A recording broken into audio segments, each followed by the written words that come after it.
মানুষ মানুষের মধ্যে ছোট একটা সমস্যা আছে। সে কখনো নিজের নিন্দা নিজে শুনতে পায় না। যদি কেউ তার বিষয়ে খারাপ কিছু বলে সে সহ্য করতে পারে না। সে সবসময় ভয় পেয়ে থাকে যে এই যে আশেপাশে মানুষগুলি তারা তার বিষয়ে খারাপ কিছু ভেবে না নেয়। আর যদি সে জানতে পারে যে তার পিঠ পিছে তার বিষয়ে খারাপ কেউ কিছু বলছে তখন সে দুঃখী হয়ে যায়। এবার এই কারণে কি আপনার দুঃখ পাওয়া উচিত? কখনোই নয়। কারণ সর্বপ্রথম আপনার যেটা মনে রাখা উচিত, যদি কেউ আপনার পিছনে খারাপ কথা বলছে সে প্রথমেই আপনার থেকে 2 কদম পিছিয়ে আছে, তাই না? ঈর্ষাবশত আপনার বিষয়ে খারাপ কথা বলতে পারে, কিন্তু যদি এরকম না হয়, যদি তার কথাগুলো সত্য হয়, তবে সর্বপ্রথম নিজের ভুলগুলিকে বুঝুন,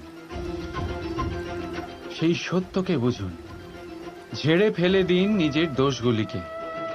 আর তখন দেখবেন আপনি তাদের থেকে আরো 2 পা এগিয়ে গেলেন।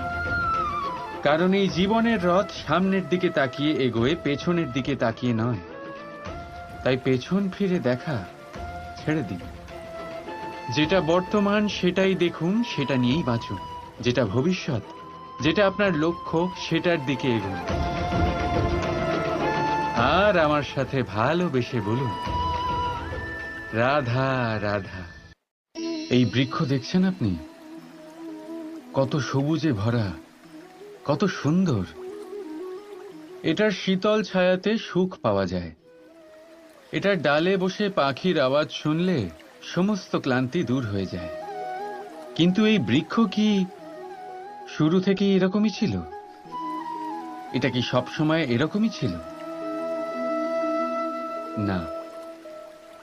প্রত্যেক বছর হেমন্তকালের নির্মম আঘাত একে সহ্য করতে হয়। এর পাতাগুলোকে শুকিয়ে মাটিতে ফেলে দেয়, কিন্তু তবু এই বৃক্ষ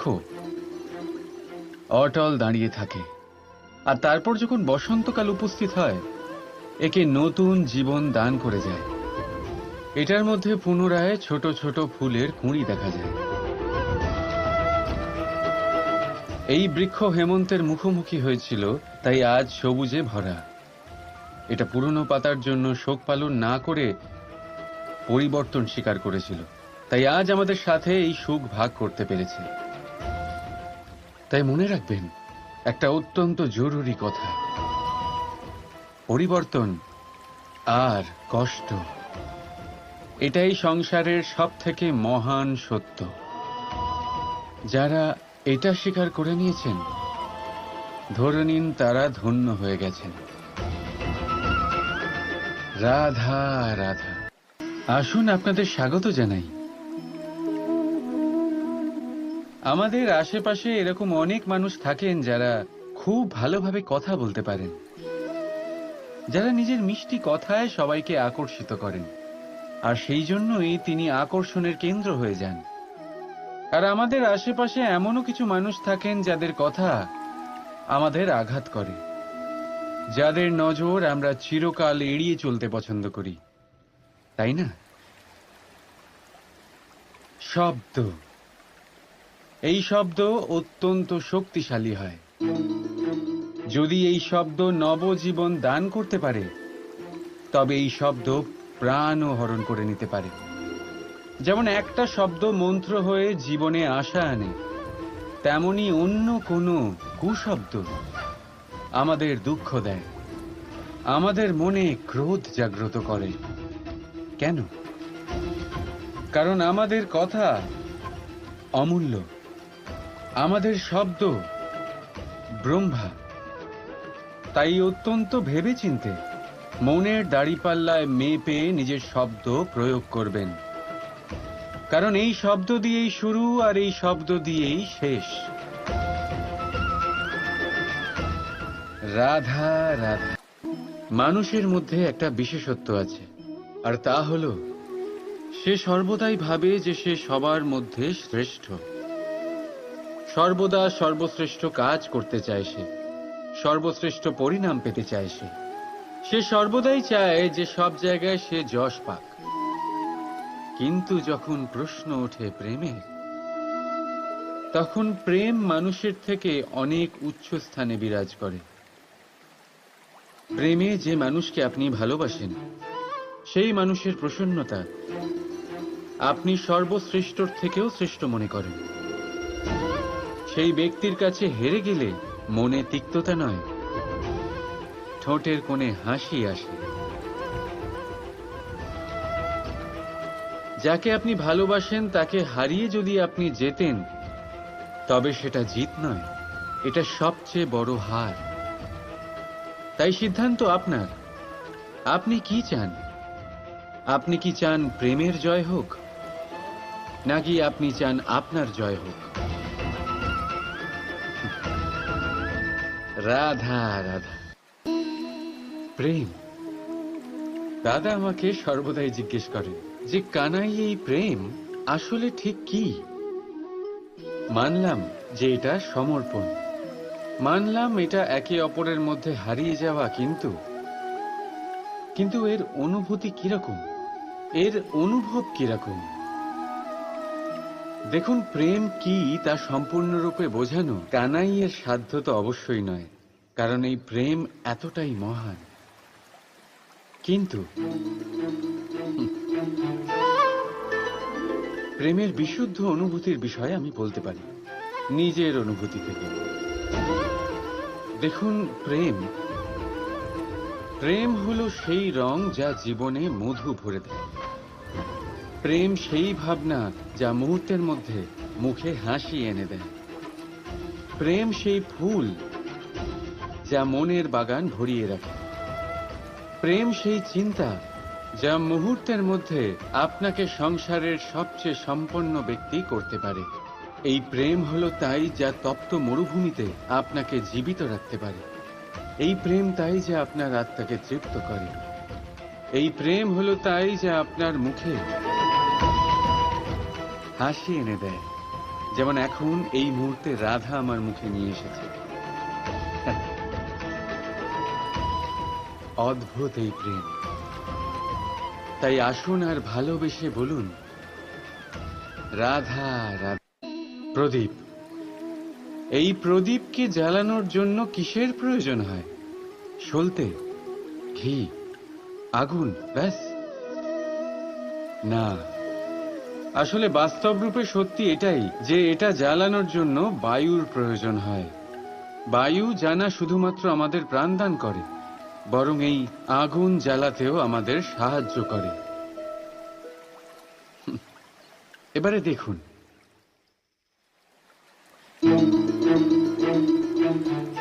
দেখলেন যে বায়ু এই আগুন জ্বালাতে সাহায্য করলো, সেই বায়ুই এটা নিভিয়ে দিল। শুধু সেই বায়ুর গতি একটু বেশি ছিল, তাই না? তার মানে প্রতিটা ভাবের, প্রতিটা বেগের একটা সীমা থাকে, যা উল্লঙ্ঘন করা উচিত নয়। সেই সীমা সর্বদা মনে রাখা উচিত। এবারে কখনো কখনো যাদের আমরা ভালোবাসি, তাদের সাহায্য করতে করতে করতে করতে আমরা তাদের দুর্বল করে দিই। এটা কখনোই হওয়া উচিত নয়। যাদের আপনি ভালোবাসেন তাদের ততটাই সাহায্য করুন যাতে আপনি তাদের প্রেরিত করতে পারেন, নয়তো তা তাদের সাহায্য করা হবে না। এটাই তাদের জন্য অস্ত্র হয়ে যাবে। রাধা রাধা। প্রেম। এই প্রেম মানুষকে দিয়ে কি না করাতে পারে। বড় বড় কাজ করাতে পারে, বড় বড় বাধা পার করাতে পারে। চাইলে মরুভূমিতে কুয়ো খোঁড়াতে পারে, পর্বত পার করাতে পারে, প্রতিটা অসম্ভব কার্য সম্ভব করাতে পারে। কিন্তু যদি আমি এটা বলি যে প্রেম আপনাকে দিয়ে ছলনাও করাতে পারে, তাহলে কি আপনি তা ঠিক মনে করবেন? আপনার কি মনে হবে যে এরকম হতে পারে? অবশ্যই হতে পারে। যেমন আমি ছল করছি এই মুহূর্তে আমার রাধার জন্য, আমার প্রেমের জন্য। আমি রাধার সাথে অনন্ত প্রেম করি, নিঃস্বার্থভাবে প্রেম করি, কিন্তু তাও আমাকে একটা ঠকবাজ স্বার্থপর, লোভী ব্যক্তি হতে হচ্ছে। এই ছলনা আমাকে করতে হচ্ছে আমার প্রেমের জন্য। এবারে আপনারা আমাকে বলবেন যে কেন কৃষ্ণ এসব করার কি দরকার? রাধার সাথে তুমি বিবাহ করে তুমি কি শান্তির নিঃশ্বাস নিতে পারো না? নিশ্চয়ই নিতে পারি। রাধার সাথে বিবাহ করে আমি ভীষণ সুখী হব, কিন্তু আমি এই কথাও জানি যে আমার রাধা সুখী হতে পারবে না। কারণ যদি এই বিবাহ হয়, তার মাতা পিতা তার পরিবারকে বর্ষণা ত্যাগ করতে হবে। রাধার মনের মধ্যে একটা গভীর ক্ষতের সৃষ্টি হবে। দুঃখ তাকে কুরে কুরে খাবে। ও এটা মনে করবে, এটা জানবে যে ওর জন্য ওর মাতা পিতাকে এত কষ্ট ভোগ করতে হচ্ছে। এবার রাধার কষ্টকে ভিত বানিয়ে কৃষ্ণ নিজের সুখের মহল কি করে তৈরি করতে পারে? কারণ যাদের আপনি ভালোবাসেন শুধু তাদের ভাবনা নয়, আপনার প্রেমিক যাদের ভালোবাসে তাদের ভাবনার খেয়াল রাখাটাও আপনারই কর্তব্য। আর কখনো কখনো নিজের প্রেমকে উঁচুতে উঠতে দেখতে গেলে আপনাকে নিজেকে নিচে নামতে হবে। এমন কোনো কাজও আছে যা আপনাকে আপনার প্রেমের জন্য করতেই হবে। রাধা রাধা।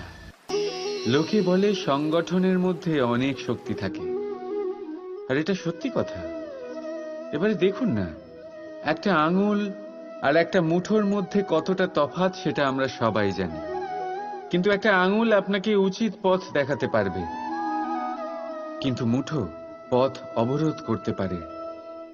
তাই এইটা জানা অত্যন্ত প্রয়োজনীয় যে সংগঠন আর ভিড়ের মধ্যে অন্তর কি, এটা আগে চিনতে হবে। সংগঠন সেটাই যেখানে আপনার ব্যক্তিত্ব আছে, নিজের পরিচয় আছে। শুধু শক্তি অর্জন করার জন্য ভিড়ের সঙ্গ দেওয়া একেবারেই ঠিক নয়। কারণ এই ভিড় যদিও বা আপনাকে শক্তি প্রদান করবে, কিন্তু আপনার থেকে আপনার নিজস্বতা ছিনিয়ে নেবে। সেই জন্য সংগঠনে অবশ্যই থাকুন, কিন্তু আপনার ব্যক্তিত্ব আর আপনার পরিচয় এদের কোনোদিনও হারাবেন না। রাধা রাধা। চলুন আপনাকে একটা প্রশ্ন করি, সব থেকে সুস্বাদু ফল কোনটা? এবার কেউ বলবে আম, তো কেউ বলবে সীতাফল, কেউ বলবে আঙুর। আর তা কেন বলবে না? প্রত্যেক ব্যক্তির নিজের নিজের রুচি আছে, নিজের নিজের স্বাদ আছে। কেউ এটাও বলতে পারে যে ভাগ্যের জোরে যে ফল পাওয়া যায় সেটাই সব থেকে ভালো। এবার রুচি যাই হোক না কেন, যেমন খুশি হোক না কেন, সব থেকে মিষ্টি ফল হলো সেটাই যা পরিশ্রম করে অর্জন করা হয়। এবারে দেখুন না, তিল তিল যোগ করে অল্প অল্প জমিয়ে আপনি আপনার কুটির বানালেন, সেখানে থাকলেন। অসাধারণ। সেটার আনন্দটাই আলাদা, আর সেটার সামনে বড় বড় প্রাসাদের সুখ মিলিয়ে যায়। এটা কেন হয়? এটার উত্তর অত্যন্ত সহজ সরল। যখন আপনি পরিশ্রম করেন, মানসিক পরিশ্রম করেন, শারীরিক পরিশ্রম করেন, নিজের সমস্ত সময় সেটাতে নিয়োগ করেন, অবিরাম চেষ্টা করতে থাকেন, আর তারপর আপনি সেই ফল লাভ করেন। আর সেই ফলের মূল্য তো আপনারা জানেন। তাই মনে রাখবেন, পরিশ্রম অমূল্য, তাই তার থেকে পাওয়া ফলও তুলনাহীন। তাই পরিশ্রম করতে থাকুন, অবিরাম চেষ্টা করতে থাকুন, এই ফল অর্জন করতে থাকুন, আর জীবনে এই সফলতাকে প্রাপ্ত করতে থাকুন। আর আমার সাথে ভালোবেসে বলুন, রাধা রাধা। আমাদের মধ্যে এমন কজন আছে যারা ভয়তে ভীত হয়ে পড়ে, কোনো বৃহৎ কার্য করার আগে মনের সামঞ্জস্য হারিয়ে ফেলে? মোটামুটি সবাই, তাই না? প্রত্যেক ব্যক্তির মনেই এই ভয় জাগ্রত হয়। তবে এর অর্থ আমার দৃষ্টিভঙ্গি দিয়ে মনে হয় এই ভয়ের অনুভূতি খারাপ নয়। কারণ যদি এই অনুভূতি খারাপ হতো, তাহলে কি ঈশ্বর এই অনুভূতি প্রত্যেক প্রাণীকে দিতেন? ভয়, ভয়ের এই অনুভূতি আমাদের জন্য ভালো, অত্যন্ত আবশ্যক। মনে রাখবেন, যে কোনো কার্য করার আগে যদি মনে ভয় উৎপন্ন হয়, তাহলে এর অর্থ এই যে ওই কার্য করার সময় অনেক সংকটের সম্মুখীন আমাদের হতে হবে। আর সেই সংকটের সম্মুখীন হওয়ার জন্য আমাদের অত্যন্ত সাহসী হতে হবে। শুধুমাত্র এই কথা মনে রাখবেন, মনে সাহস জুগিয়ে এগিয়ে চলুন এই ভয়ের যাত্রাতে, কারণ এই ভয়ই আপনাকে আপনার লক্ষ্যে পৌঁছতে প্রেরণা যোগাবে, আপনাকে শক্তি প্রদান করবে। তাই এই ভয়ের দ্বারা ভয়ভীত হবেন না, এই ভয়কে জয় করুন। আর আমার সাথে ভালোবেসে বলুন, রাধা রাধা। প্রজাপতি আকাশে উড়ে বেড়ায়, সে সুন্দর ফুলের রস আস্বাদন করে, উন্মুক্ত উড়ে বেড়ায়, কিন্তু তারও বিপদ কম কিছু নেই। যেমন হলো পতঙ্গ, জন্তু এই প্রজাপতিকে নিজের আহার করে নেয়, তাকে এদের থেকে সাবধানে থাকতে হয়। সত্য হলো এটাই যে এই প্রজাপতি ততদিনই সুরক্ষিত থাকে যতদিন এদের পাখনা বৃদ্ধি পায় না। যখন এরা এদের খোলসের মধ্যে থাকে, যখন না কারো দৃষ্টি এদের উপর পড়ে আর না কোনো শত্রু এদের আঘাত করতে পারে, কিন্তু তখন তারা বন্ধ থাকে, অবিচল নিশ্চল থাকে। এই সুন্দর সংসার দেখার জন্য, এই সুন্দর আকাশ পাওয়ার জন্য তাকে তার সুরক্ষা ক্ষেত্র থেকে বাইরে বেরিয়ে আসতেই হয়। আর এটাই জীবনের নিয়ম। মানুষের সাথেও ঠিক এরকমই হয়। যদি মানুষ বিশ্রাম আর সুরক্ষা এদের বন্ধন থেকে না বেরোয়, তাহলে সে জীবিত অবশ্যই থাকবে, কিন্তু জীবন ধারণ করতে পারবে না।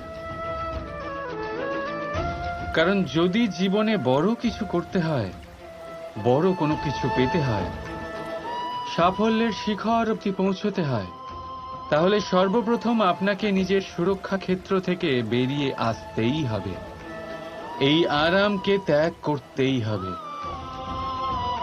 তবেই আপনি সফল হতে পারবেন, তবেই আপনি এই প্রজাপতির মতো আকাশে উড়ে বেড়াতে পারবেন। রাধা রাধা। জীবনে যখনই আমরা কোনো সমস্যার সমাধান খুঁজে পাই না, তখন আমরা কি করি?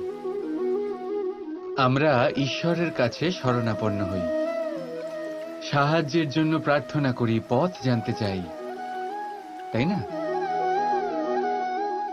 কিন্তু আপনি কি কখনো ভেবে দেখেছেন একটা পাথরকেও ঈশ্বরের মূর্তি হওয়ার জন্য কতটা পরিশ্রম করতে হয়েছে? কতবার হাতুড়ির ঘা সহ্য করতে হয়েছে, ছেনির ঘা সহ্য করতে হয়েছে, তারপর আমাদের সামনে সে ভগবান রূপে আবির্ভূত হয়েছে। তাই জীবনে এত ছোট ছোট কথা ঈশ্বরের কাছে চেয়ে নিজের সময় নষ্ট করবেন না, বরং অন্তর থেকে প্রচেষ্টা করুন, সংঘর্ষ করুন, সব পাবেন। শুধুমাত্র একটা জরুরি কথা মনে রাখবেন, পরিশ্রম না করে কেউ কখনো মহান হতে পারেন না, ভগবানের মূর্তিও না। রাধা রাধা। মৎস্য, জলের রানী বলা হয় তাকে, জলের ধারায় জীবিত থাকে। সহস্র প্রকার মৎস্য হয়, কিন্তু সব মৎস্যের মধ্যেই একটা মিল অবশ্যই থাকে। জানেন সেটা কি?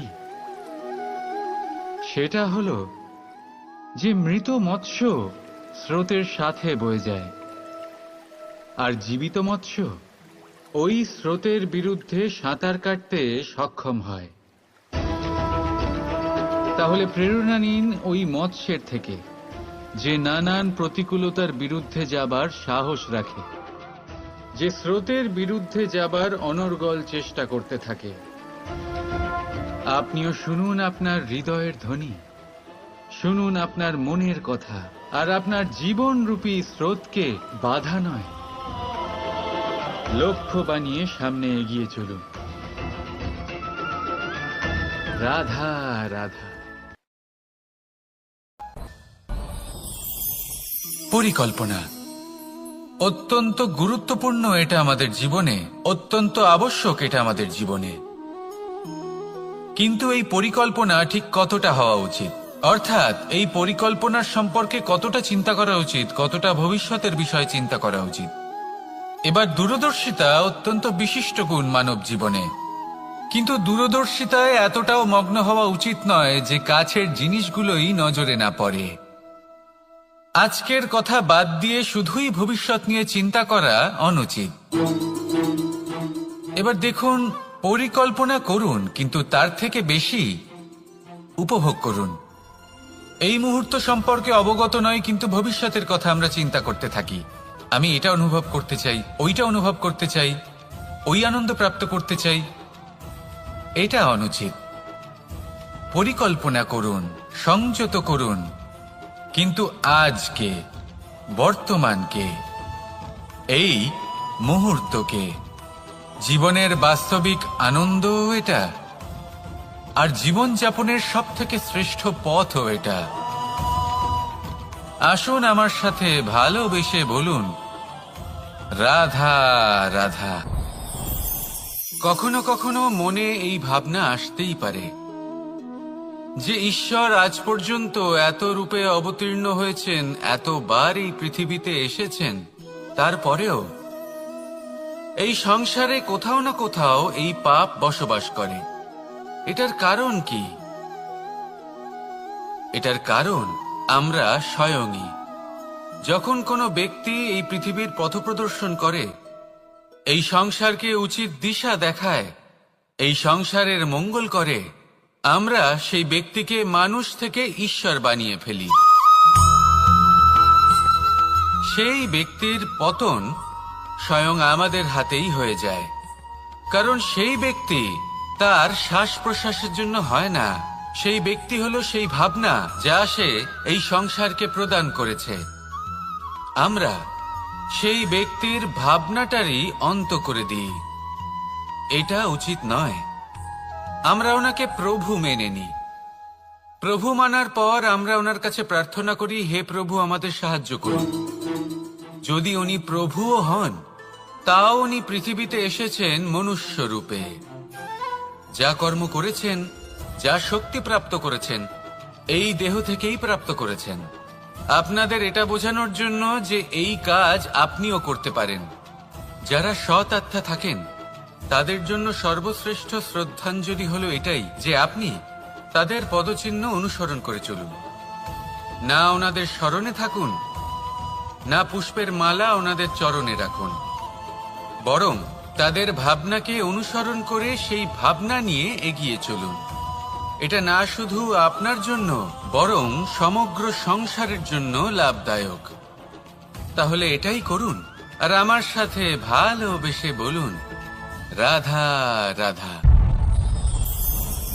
যখন কঠোর রোদে আমাদের শরীর উত্তপ্ত হয়ে যায়, আমরা গরম অনুভব করি, তখনই যদি বর্ষা হয় আর বৃষ্টির জলের ফোঁটা আমাদের শরীরে এসে পড়ে, তখন কেমন অনুভূতি হয়? বর্ষার এই জলের ফোঁটা যখন ধরিত্রীতে পড়ে, তখন যে নাদ উৎপন্ন হয়, মনে হয় যেন এক সঙ্গীত। এমন এক সঙ্গীত যা স্থিরতার সাথে আমাদের বুঝিয়ে দেয় যে এই সূর্যের উত্তাপ, এই রোদ, তা চিরকালের জন্য থাকবে না। সূর্যের কিরণের যতই তেজ থাকুক, যখন বর্ষা আসবে, এই রোদের কিরণকে শীতল করবে। সূর্যের তেজ যতই বেশি হোক না কেন, কখনো না কখনো কালো মেঘ আসবে আর সূর্যকে ঢেকে দেবে। অর্থাৎ এই প্রকৃতি আমাদের শিক্ষা দেয় যে কারোর প্রকাশ, যে কারোর মেধা চিরকাল টিকে থাকে না। এবার যদি কথা বলি অন্ধকারের বিষয়ে, তবে রাত্রির কালো অন্ধকারকে একটা জোনাকির আলো পরাজিত করে। অর্থাৎ অন্ধকারও চিরকালের জন্য বজায় থাকে না। এটা কি আমরা বুঝলাম? তবে আপনাদের দুটো সহজ প্রশ্ন করব। জীবনে যখন কিছুই আপনাদের সাথে চিরকাল থাকবে না, তাহলে অহংকার কি নিয়ে? আর জীবনে যদি প্রত্যেক দুঃখ, বিপদ, সমস্যা একটা সময়ের পর আপনাকে ছেড়ে চলে যায়, তাহলে পরাজয় মানবেন কেন? এই দুশ্চিন্তা ত্যাগ করুন, এই অহংকার ত্যাগ করুন, আসক্তি ত্যাগ করুন, আর আমার সাথে ভালোবেসে বলুন, রাধা রাধা। ভোজন। এই সংসারে যেই হোক না কেন, কোনো মানুষ হোক, কোনো প্রাণী হোক, কোনো কীট হোক বা কোনো বনস্পতি হোক, প্রত্যেকের জন্য ভোজন অতি আবশ্যক। কারণ ভোজন থেকেই শক্তি পাওয়া যায়, আর সেই শক্তি দিয়েই সংসারের, আমাদের জীবনের সমস্ত কার্য করা যায়। এবার এমন এক ধরনের শক্তি হয় যা শীতের ঋতুতে সূর্য থেকে আমরা পেয়ে থাকি, আর আরেক ধরনের উত্তাপ হয় যা দিয়ে ভোজন রান্না করা হয়, সুস্বাদু নানান ধরনের ভোজন। এবার অত্যন্ত গুরুত্বপূর্ণ হলো যে ব্যক্তি সেই ভোজন বানাচ্ছেন তার মানসিক পরিস্থিতি এবং সেই ব্যক্তি যিনি ভোজন গ্রহণ করছেন তার মানসিক অবস্থা। যখনই আপনি ভোজন বানাচ্ছেন তখন ভালোবাসার সাথে কাজটা করুন, ধন্যাত্মক ভাব নিয়ে, সৎ ভাবনার সাথে। কারণ আপনার এই মানসিক স্থিতি শক্তির আকারে সেই খাদ্যের সাথে মিলেমিশে যায়। আর যখনই আপনি ভোজন গ্রহণ করছেন তখন সদ্ভাবনার সাথে, প্রসন্নতার সাথে গ্রহণ করুন, ধন্যাত্মক ভাব নিয়ে। যদি আপনি প্রসন্নতার সাথে রান্না করেন, প্রসন্নতার সাথে খাদ্য গ্রহণ করেন, তাহলে আপনি প্রসন্নই থাকবেন, আর মন সুপ্রসন্ন হয়েই বলবে, রাধা রাধা। কখনো কোনো চাতক পাখিকে দেখেছেন? কথায় আছে যে বছরে মাত্র একবার সে তার তৃষ্ণা মিটিয়ে থাকে, আর তাও আকাশে ভেসে থাকা মেঘের দ্বারা ঘটানো বৃষ্টির জলের ফোঁটা থেকে। আর কোথাও থেকে সে তার তৃষ্ণা পূরণ করে না। সারা বছর সে নিদারুণ গরম সহ্য করে, তীব্র শীতও সহ্য করে, শুধু এই আশা নিয়ে যে বছরে একবার অন্তত সেই মেঘের ঘন ঘটা হবে, বৃষ্টি হবে, আর সে তার তৃষ্ণা নিবারণ করবে। এটা আসলে কি? এটা আসলে বিশ্বাস। সেই বিশ্বাস যে বছরে একবার সেই মেঘ আসবে তৃষ্ণা নিবারণ করতে। যেমন দেখুন, একটা সূর্যমুখী ফুল সারা রাত অন্ধকারের সাথে যুদ্ধ করে, কারণ তার বিশ্বাস যে ভোরবেলায় সূর্য তাকে অবশ্যই দর্শন দেবেন। সেটাও বিশ্বাস ছিল যার উপর ভরসা করে মনু একটা নৌকা নিয়ে বেরিয়ে পড়েছিলেন এবং সমস্ত সৃষ্টিকে প্রলয়ের হাত থেকে বাঁচিয়েছিলেন। সেটাও ছিল ভালোবাসার প্রতি বিশ্বাস, যার উপর ভরসা করে বানর এবং ভাল্লুক সেনা নিয়ে শ্রীরাম আক্রমণ করেছিলেন সমস্ত বরদানপ্রাপ্ত অসুরগণ এবং রাক্ষসগণের লঙ্কায়, এবং জয় লাভ করেছিলেন। এই বিশ্বাসই হলো এই বিশ্বের আশা। বিশ্বাস রাখুন যে আপনি হলেন সর্বশ্রেষ্ঠ এবং শুধুই নিজের কর্ম করতে থাকুন। এই বিশ্বাসের আশাই আপনাকে প্রতি মুহূর্তে বল প্রদান করবে। এ হলো আমার বিশ্বাস। আসুন আর আমার সাথে ভালোবেসে বলুন, রাধা রাধা। সৌন্দর্য। মানুষ নিজের সৌন্দর্যের বিষয়ে কতটা ভাবে, চায় যে সে সব থেকে বেশি রূপবান হবে, সব থেকে বেশি সুন্দর হবে। কিন্তু সৌন্দর্যের পরিভাষা কি তা কি সে জানে? কোনো মাকে জিজ্ঞেস করুন, ওনার জন্য সৌন্দর্যের পরিভাষা ওনার সন্তান। কোনো ভক্তকে জিজ্ঞেস করুন, ওনার জন্য সৌন্দর্যের পরিভাষা ওনার ভগবান। শ্রীরামকে জিজ্ঞেস করুন, ওনার জন্য সৌন্দর্যের পরিভাষা হলো হনুমান। ভাঙা হানু, ফুলে যাওয়া মুখ, দেখতে গেলে উনি বানর, লম্বা লেজ, এত নিরীহ যে ওনাকে অমূল্য মালা দিলে সেটা ছিঁড়ে তার ভেতরে শ্রীরামকে খুঁজছিলেন। কিন্তু ওনার ভাবনা কত সুন্দর।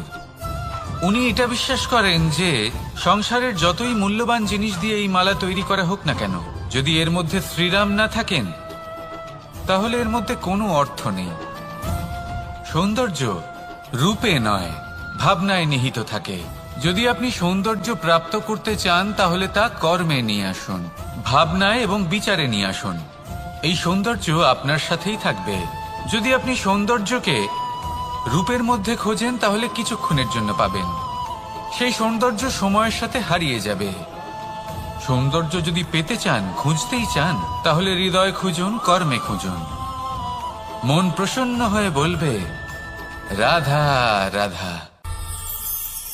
ব্যায়াম, এই শব্দ আমরা সকলে শুনেছি, আর এটা সারা জীবন আমাদের সাথেই থাকে কোনো না কোনো রূপে। যখন আমরা জন্মগ্রহণ করি, চলতে শিখি, প্রথমে আমরা হামাগুড়ি দিয়ে চলি, পরে চলতে চেষ্টা করি কিন্তু পড়ে যাই। তখন আমাদের বাড়ির গুরুজনেরা আমাদের আটকান না। ওনারা মনে করেন এইভাবেই আমাদের সন্তান চলতে শিখবে, এইভাবেই তার পা আরো মজবুত হবে, যা অত্যন্ত গুরুত্বপূর্ণ। এইবার জীবনকালে যতই আমরা এগোতে থাকি, এই ব্যায়াম বিভিন্ন রূপে আমাদের সাথেই থাকে। কিন্তু আপনি কি জানেন যে এই ব্যায়ামের তাৎপর্য আসলে কি? আপনি কি জানেন এই ব্যায়ামের মর্ম আসলে কি? যখনই আমরা এই ব্যায়াম করি, আমাদের শরীরের মাংসপেশি ক্ষয় হয়। প্রথমে তা ক্ষয় হয়, তারপর আবার তা নির্মিত হয়। আরো শ্রেষ্ঠ, আরো শক্তিশালী মাংসপেশি আমরা লাভ করি। অর্থাৎ এই ব্যায়াম হলো সৃজনের বিজ্ঞান। এই ব্যায়াম আমাদের জন্য অত্যন্ত আবশ্যক। সেই জন্য জীবনে যখনই কোনো কিছু নষ্ট হয়ে যায়, চলে যায়, তখন হতাশ হয়ে পড়বেন না, তাকে পুনর্নির্মাণ করার চেষ্টা করবেন।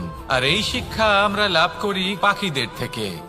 যখনই বর্ষা হয়, ঝড় আসে, যখন পাখির বাসা ভেঙে চুরমার হয়ে যায়, তারা হার মেনে নেয় না। সে আবার অল্প অল্প করে সব খুঁজে একত্রিত করে আবার নিজের বাসা বানিয়ে তোলে, পুনরায় এক জীবনকে জন্ম দেয়, এক নতুন পরিবারকে জন্ম দেয়। তাই মনে রাখবেন, জীবনে এইভাবেই যদি আপনি নির্মাণ করতে চান, সৃজন করতে চান, তাহলে সেই নির্মাণের জন্য ভাঙনের অভিজ্ঞতা থাকা অত্যন্ত আবশ্যক। ভগ্ন বস্তুকেও সম্মান করা অত্যন্ত আবশ্যক। এই আচরণ মনে নিয়ে আসুন, মন প্রসন্ন হয়ে বলবে রাধা রাধা। আমাদের এই জীবন, তাতে এই যে সময় চক্র, তা তিনটি ভাগে বিভক্ত।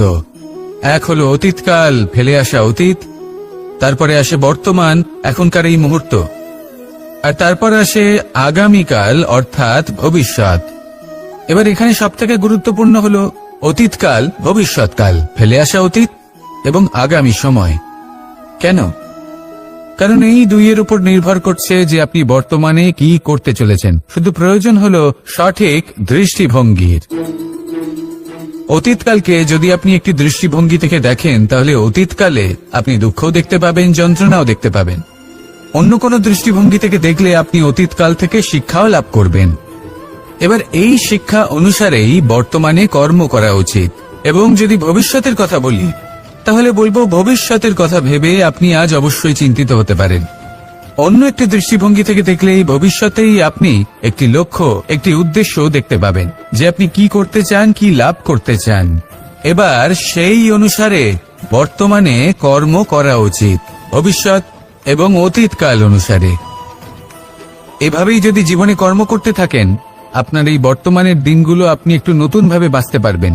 এভাবেই যদি জীবনে এগোতে থাকেন, তাহলে আপনার জীবনে আনন্দের উদ্ভব হতে কেউ বাধা দিতে পারবে না। আসুন আমার সাথে ভালোবেসে বলুন রাধা রাধা। পরিকল্পনা অত্যন্ত গুরুত্বপূর্ণ, এটা আমাদের জীবনে অত্যন্ত আবশ্যক, এটা আমাদের জীবনে। কিন্তু এই পরিকল্পনা ঠিক কতটা হওয়া উচিত, অর্থাৎ এই পরিকল্পনার সম্পর্কে কতটা চিন্তা করা উচিত, কতটা ভবিষ্যতের বিষয় চিন্তা করা উচিত। এবার দূরদর্শিতা অত্যন্ত বিশিষ্ট গুণ মানব জীবনে, কিন্তু দূরদর্শিতায় এতটাও মগ্ন হওয়া উচিত নয় যে কাছের জিনিসগুলোই নজরে না পড়ে। আজকের কথা বাদ দিয়ে শুধুই ভবিষ্যৎ নিয়ে চিন্তা করা অনুচিত। এবার দেখুন, পরিকল্পনা করুন, কিন্তু তার থেকে বেশি উপভোগ করুন। এই মুহূর্ত সম্পর্কে অবগত নয়, কিন্তু ভবিষ্যতের কথা আমরা চিন্তা করতে থাকি। আমি এটা অনুভব করতে চাই, ওইটা অনুভব করতে চাই, ওই আনন্দ প্রাপ্ত করতে চাই। এটা অনুচিত। পরিকল্পনা করুন, সংযত করুন, কিন্তু আজকে, বর্তমানকে, এই মুহূর্তকে, জীবনের বাস্তবিক আনন্দ এটা। আর জীবনযাপনের সবথেকে শ্রেষ্ঠ পথও এটা। আসুন আমার সাথে ভালোবেসে বলুন, রাধা রাধা। মানুষ কখনো কখনো সময়কে নিয়ন্ত্রণ করতে চেষ্টা করে, কখনো কখনো সময়ের গুরুত্ব বুঝতে পারে না। এটা ভাবে যে এই কিছু মুহূর্ত কেটে যাক, একে অতিবাহিত করি, তাহলে কি বা হবে, কয়েকটা মুহূর্ত মাত্র। কিন্তু তা নয়। আজকের একটা মুহূর্ত ভবিষ্যতের অনেক বড় পরিবর্তনের ভিত হতে পারে। আজকের একটা মুহূর্ত আপনার ভবিষ্যৎকে উজ্জ্বল করে তুলতে পারে। সেই জন্য ছোট ছোট মুহূর্তগুলিকে অদেখা করবেন না। সময়কে কাজে লাগান, পূর্ণরূপে কাজে লাগান।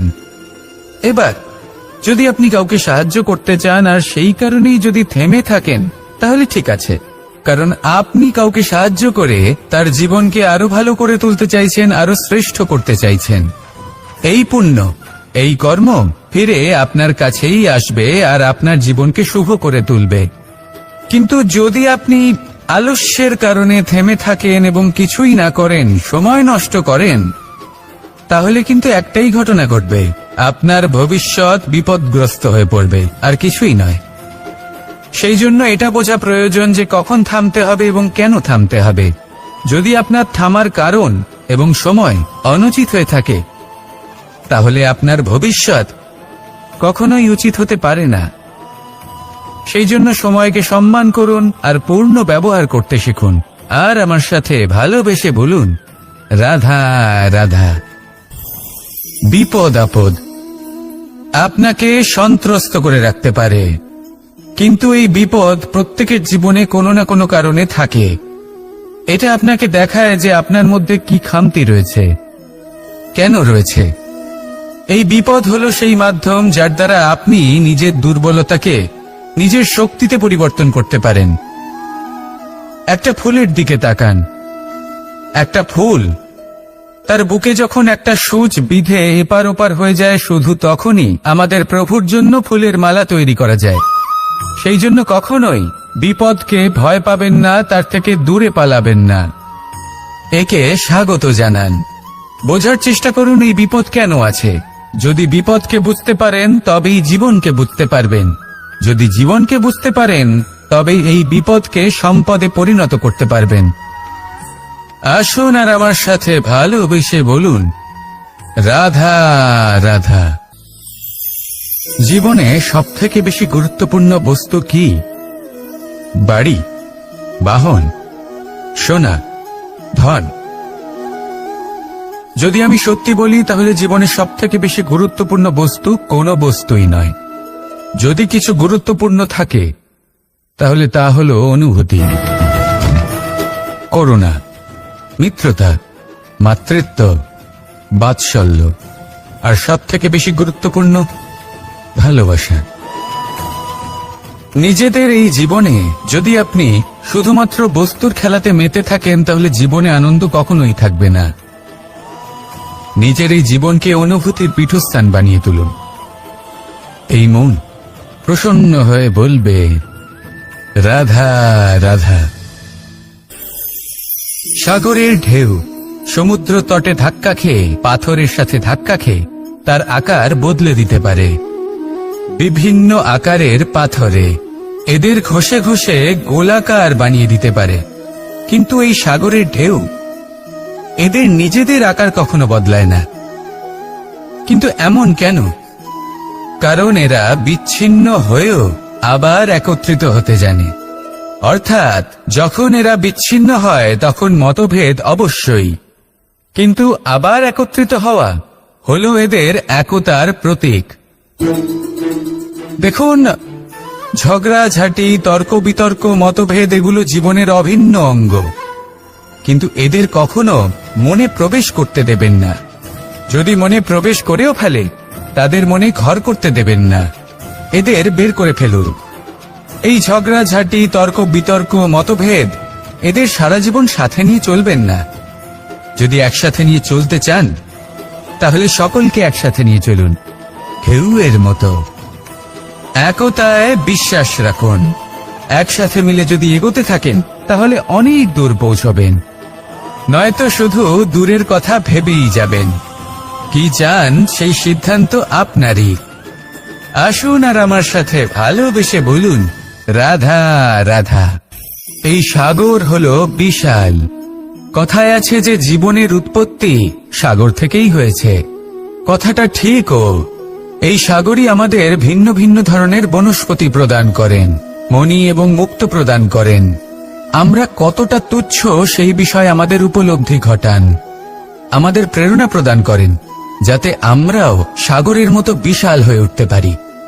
এই সাগরের অনেকগুলো গুণ আছে যা আমরা শিখতে পারি। আজ আমি কথা বলবো একটা বিশেষ গুণের বিষয়। বেশিরভাগ মানুষ মালিন্য, নোংরা পদার্থ, নোংরা বস্তু, অপদ্রব্য এই সাগরে ভাসিয়ে দেন।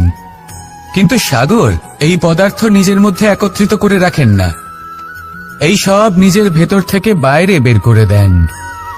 এ হলো অত্যন্ত শ্রেষ্ঠ একটা গুণ। কিন্তু এই কাজকেও সার্থক করার জন্য সাগরেরও একটা তটের প্রয়োজন পড়ে, যেখানে সাগর এই সব বস্তু বাইরে বের করে ফেলতে পারে। আর মানুষও ভিন্ন কিছু নন। দেখুন, মানুষেরও তো একটা তটের প্রয়োজন পড়ে।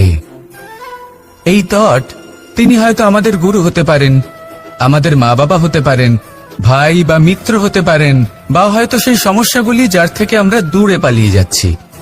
কারণ যখন আপনি এই সমস্যাগুলির সম্মুখীন হবেন, শেষ পর্যন্ত আপনি শিক্ষাই পাবেন। সব থেকে বেশি গুরুত্বপূর্ণ এই মনকে পবিত্র রাখা। আর তার জন্য একটাই উপায় আছে, এই মন তার মন্থন করা। যদি এই মনের মন্থন করেন তাহলে পূর্ণরূপে পবিত্র হবেন। আর এই মন, আপনি তো জানেনই, প্রসন্ন হয়ে বলবে, রাধা রাধা। যদি আমি আমার চোখ বেঁধে কোনো একটা নির্দিষ্ট দিকে নিজের সমস্ত শক্তি প্রয়োগ করে ছুটে যাই, তাহলে কি হবে? আমি কোথাও ধাক্কা খেতে পারি, নিজের ক্ষতি করতে পারি, কোথাও পড়ে যেতে পারি, তাই না? অর্থাৎ এটা নিশ্চিত এই কাজ আমার করা উচিত নয়। কিন্তু আজকের দিনে প্রত্যেকটা মানুষ এই কাজই করছেন, তাই না? কোনো কাজ করার পূর্বে সেই কাজের বিষয়ে সম্পূর্ণ তথ্য কোথায় সংগ্রহ করছেন? শুধু এটুকু জানেন যে এই কাজটা করলে কত ধন অর্জন করবেন আর কত নাম হবে, আর ব্যাস, সামনে এগিয়ে যান। এটা উচিত নয়। পূর্ণরূপে যে কোনো কাজ করার আগেই সেই কাজের বিশ্লেষণ করে নেওয়া উচিত, তা বুঝে নেওয়া উচিত, এবং সেই বিষয়ে অবশ্যই খেয়াল রাখা উচিত যে আপনার শরীর এবং আপনার মন এই কাজ করার জন্য কি প্রস্তুত রয়েছে। যদি তা না হয় তাহলে প্রথমে নিজেকে শুধরে নিন, তারপরে সেই কাজ করুন। যদি এইভাবে জীবনে সামনে এগোন, তাহলে সাফল্যের সম্ভাবনা জীবনে অনেক বেশি বেড়ে যাবে। তাহলে এটাই করুন, আর আমার সাথে ভালোবেসে বলুন, রাধা রাধা। আমরা জীবনে চলতে চাই, সামনে এগোতে চাই, কিন্তু কখনো কখনো এমন হয় যে আমরা আমাদের লক্ষ্য দেখতেই পাই না। আমরা চিন্তিত হয়ে পড়ি, ব্যতীত হয়ে পড়ি, আমরা কিছু বুঝতেই পারি না। এই মন অশান্ত হয়ে যায়। কিন্তু যদি আপনি থেমে যান, তাহলে নিজের পথ এবং নিজের লক্ষ্য থেকে সরে যাবেন। সেই জন্য চলতে থাকুন, থামবেন না। যতদূর পারবেন চলতে থাকুন, যতদূর দৃষ্টি যাচ্ছে চলতে থাকুন। তারপরেই দেখবেন পরবর্তী পথ আপনা থেকেই আপনার সামনে আসবে। কারণ আপনার দৃষ্টির সীমা থাকতেই পারে, দৃষ্টিভঙ্গির সীমা নেই। আপনার পথের সীমারেখা থাকতেই পারে, কিন্তু সেই পথে চলার সাহসের সীমা নেই। সেই জন্য নিজেকে অসীমিত করে তুলুন। এই সীমারেখা আপনা থেকেই দূর হয়ে যাবে, লক্ষ্য নিজে থেকেই দেখতে পাবেন, আর এই মন সুপ্রসন্ন হয়ে বলবে, রাধা রাধা। সম্পর্ক হলো আমাদের জীবনের একটি আধার। কিছু সম্পর্ক এমন যা আমরা জন্মসূত্রে লাভ করি, যেমন পরিবার, মা বাবা। কিছু সম্পর্ক আছে যা আমরা জীবনে অর্জন করে থাকি, তা সে প্রেমের হোক, স্নেহের হোক বা বন্ধুত্বের। এই সকল সম্পর্ক লাভ করার বা গড়ে তোলার 5টি ধাপ রয়েছে। প্রথম ধাপ, কোনো ব্যক্তির সাথে আলাপ হওয়া, তার সাথে কথা বলা বা তাকে দেখা। দ্বিতীয় ধাপ, সে ব্যক্তিকে আমাদের ভালো লাগা।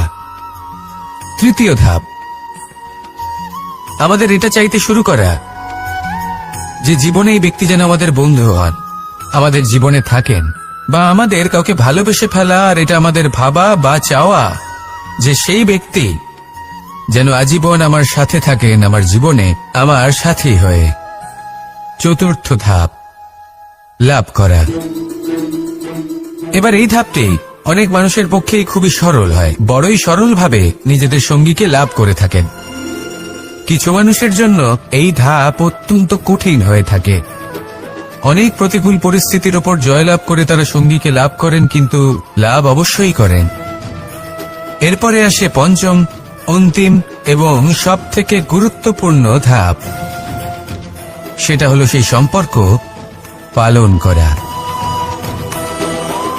এটা হলো এমন এক বিষয় যা প্রত্যেক মানুষের শেখা উচিত। যদি ব্যক্তি নিজের জীবনে সম্পর্ক রক্ষা করতে শিখে যান, তবে প্রত্যেক সম্পর্ক তার জীবনকে স্বর্গ করে তুলবে। আসুন আর আমার সাথে ভালোবেসে বলুন, রাধা রাধা। রাধা কখনো কখনো আমার জন্য বড়ই সুগন্ধি আতর নিয়ে আসে, পারিজাত ফুলের মালা নিয়ে আসে আমার প্রসাধন করবে বলে, এবং আমার সব থেকে বেশি প্রিয় মাখন নিজে হাতে বানিয়ে আনে আমাকে নিজে হাতে খাইয়ে দেবে বলে, সবকিছু আমাকে প্রসন্ন করবে বলে। কিন্তু আপনি কখনো ভেবেছেন যে এই আতর কিভাবে বানানো হয়? সহস্র ফুলের পাপড়ি একসাথে পিষে নিতে হয়, তারপরে তার থেকে যে রস নিঃসৃত হয় সেই রস দ্বারাই আতর তৈরি হয়। অনেক সংখ্যক ফুলকে অসীম যন্ত্রণা ভোগ করতে হয়, তবে তারা আমার প্রসাধন সামগ্রী হয়ে উঠতে পারে। দুধ থেকে মাখন তৈরি করার জন্য কতটা পরিমাণ মন্থন সহ্য করতে হয় সেটা আপনি জানেন। ঠিক সেই রকমই হলো আমাদের জীবনও। বিপদও আসে, কঠিন পরিস্থিতিও আসে, এর সম্মুখীন হতে শিখুন। মনে রাখবেন, আপনি হলেন সেই দুধ যাকে মন্থন সহ্য করতে হবে মাখন হয়ে ওঠার জন্য। মনে রাখবেন, আপনি হলেন সেই ফুলের মতন যাদের পিষ্ট হতে হবে সুগন্ধি আতর হয়ে ওঠার জন্য, যাকে এই সংসার পছন্দ করে। কখনো কখনো জীবনে আপনার সাথে খারাপ শুধুমাত্র এই কারণে ঘটে যাতে আপনার শ্রেষ্ঠ রূপ এই সংসারের সামনে আসতে পারে। শুধুমাত্র কঠিন পরিস্থিতি এবং বিপদকে একটা সুযোগ হিসেবে দেখার চেষ্টা করুন। আপনার জন্য এই সংসার বদলে যাবে, সংসারকে দেখার দৃষ্টিভঙ্গি পাল্টে যাবে, আপনার ভাগ্য পাল্টে যাবে, আর এই মন প্রসন্ন হয়ে বলবে, রাধা রাধা। কি অমূল্য, কি সুন্দর এই রত্ন। এবার ভেবে দেখুন, যদি আমি এই রত্নকে ব্যবহার করি আখরোট ভাঙার জন্য, তাহলে কি হবে? বা ভেবে দেখুন, এই রত্ন নিয়ে আমি যদি বন্ধুদের সাথে খেলা করতে শুরু করে দিই, তাহলে কি হবে? আপনি তো হাসবেন আমার ওপর। আপনি বলবেন, এত অমূল্য একটা রত্ন, এর দ্বারা কত দুঃখ দূর করা সম্ভব। এই মূল্যবান রত্নের আমি অপব্যবহার করছি। একদম ঠিক বলেছেন, আমি মেনে নিচ্ছি। মূল্যবান বস্তুর অপব্যবহার করা অনুচিত, কিন্তু আপনিও তো তাই করছেন, তাই না? ভেবে দেখুন, মানুষ এই সংসারের সর্বশ্রেষ্ঠ প্রাণী, আর মানুষের এই শরীর সব থেকে মূল্যবান রত্ন। এবার এর সাথে আপনি কি করছেন? অপব্যবহার করছেন না, নিজের স্বাস্থ্যের যত্ন নিচ্ছেন না, আপনি অনুচিত পথে চলছেন শুধুমাত্র ধন অর্জন করার জন্য, পাপ কাজ করছেন, কি না করছেন? এটা অপব্যবহার নয়? ভেবে দেখুন, আমরা এই মানব শরীরের সাথে কি করতে পারি। যদি এর আমরা সদ্ব্যবহার করি, তাহলে অনন্ত পুণ্য অর্জন করতে পারি, যার দ্বারা শুধুই নিজেকে নয়, বরং আমাদের আশেপাশের সকলকে সন্তোষ প্রদান করতে পারি।